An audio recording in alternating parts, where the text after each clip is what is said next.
The Grand Council of the Galactic Federation sat in stunned silence.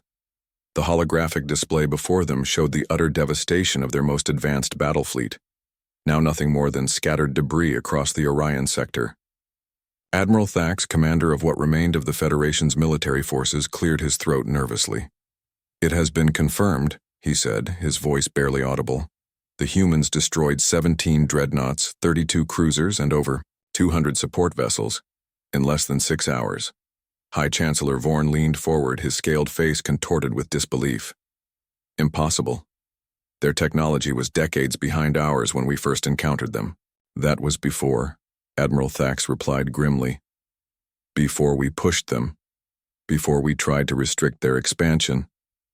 Before they stopped playing by the rules we expected. The Federation had encountered humans 50 Earth years ago. Initially, the relationship had been cautiously optimistic.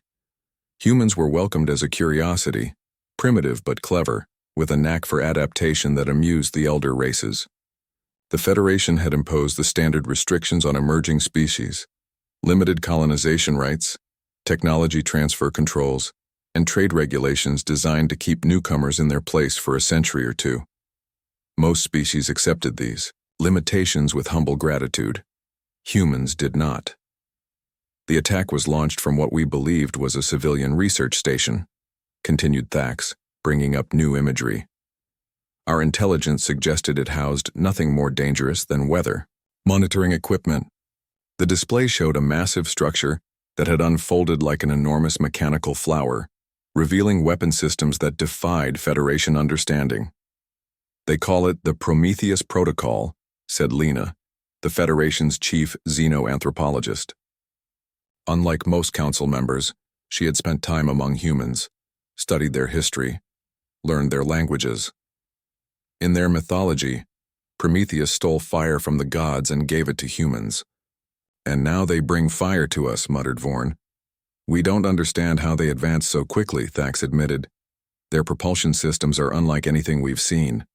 Their weapons—" "They were hiding," interrupted General Krell, his mandibles clicking with agitation. "Deceiving us while they prepared for war?" Lena shook her head. "No, they were developing in plain sight. We just weren't paying attention. The humans have a unique approach to innovation.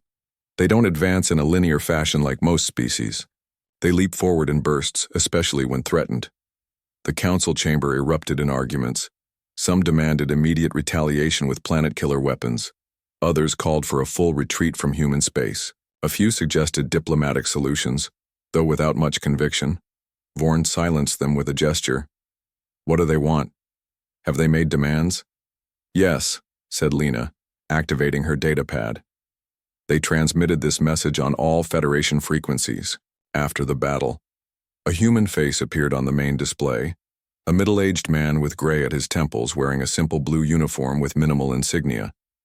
"I am Admiral Thomas Reed of the United Earth Defense Force," the recording began.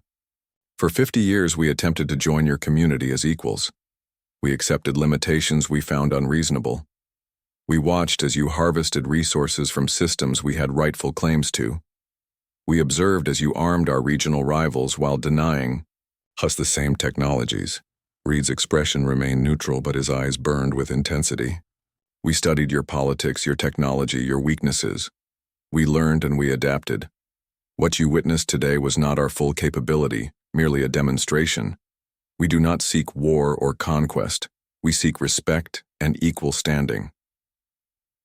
The message ended with a list of terms: removal of colonization restrictions, access to all technology transfer programs, representation on the council, and recognition of human territorial claims. "Outrageous," spat General Krell. "They attack us and then demand rewards?" "They attacked a military fleet that was positioning to blockade their homeworld," Lena pointed out.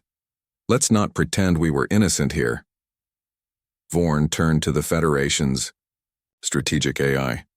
"What are our options? Can we defeat them militarily?" The AI's response was immediate and blunt. "Based on observed capabilities and extensive simulations, a conventional military victory against humanity is now impossible without accepting casualties beyond acceptable parameters." The council chamber grew deathly quiet. Their terms are actually quite reasonable, Lena ventured. They're not demanding reparations or territory beyond what they've already colonized. Reasonable? General Krell's voice rose in pitch. They just destroyed our premier battle fleet. A fleet that was preparing to attack them, Lena replied calmly. Look at human history. They're aggressive when threatened, but surprisingly forgiving. In victory. Theirs is a strange mix of traits. They can shift from ruthless efficiency to remarkable compassion in moments. Admiral Thax nodded slowly. The attack was surgical. They disabled ships where possible. Escape pods were deliberately spared. They even transmitted rescue coordinates for survivors. Vorn closed his eyes, weighing centuries of Federation tradition against the new reality. They've changed the game, he said finally. We assumed they would play by our rules. Humans, said Lena with a small smile, have always made their own rules. 3 months later, the first human ambassador took her seat on the Grand Council. The integration was not without tension, but the Federation adapted as it had for thousands of years.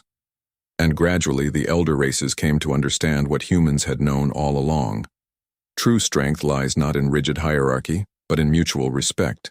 Not in controlling others, but in collaborative growth. The Federation, infused with human innovation and perspective, entered a new golden age of exploration and discovery. As for the weapon systems that had so thoroughly defeated the Federation fleet, humans dismantled them as a gesture of good faith, but everyone knew they could rebuild them if necessary. They wouldn't need to. The galaxy had learned what happens when humans stop playing nice, and no one was eager for a second lesson.